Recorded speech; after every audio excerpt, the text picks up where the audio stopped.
மேலேயே படுத்துக்கிறீங்க, ஒன்னும் பிரயோஜனம் இல்லைங்க. கண்ட கழுறாங்க. பகலெல்லாம் சீதா மாதிரி இருப்பா, ராத்திரி ஆச்சுன்னா சிலுக்கா மாட்டுவா. தம்மான் துண்டு துணி போட்டுக்கிட்டு கையமுக்கு காலமுக்கு முதுகமுக்குன்னு. ஐயோ அட பாவிங்களா, இந்த மாதிரி ஒரு பொண்ணை கல்யாணம் பண்ணிட்டு நான் அனுபவிக்க வேண்டிய வயசுல என்ன ஒருத்தரை தேட விட்டானே அவன். 16 வயசுல ஒரு பொண்ணை கல்யாணம் பண்ணிட்டு ராத்திரி நீ பண்ண லீல எல்லாம் என்கிட்ட சொல்லி வெறுப்பேத்துறியா? இப்ப நான் அவனை எங்க தேடுவேன், எப்படி தேடுவேன்? நான் அவளை ஒழுங்கிக்கலையே. இல்லையா?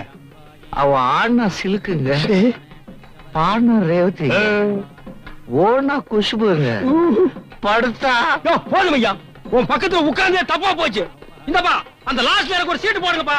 இந்த பேமானி தாலி கட்டுன்னு சொல்லுங்க, அப்படியே அந்த ஓடி போயிடுறேன். சும்மா சிலுக்கு சுமிதா குஷ்பு அப்படி இப்படின்னு சொல்லி வெறுப்பேத்துறான், பேச விட மாட்டேங்கிறாயா. கொஞ்சம்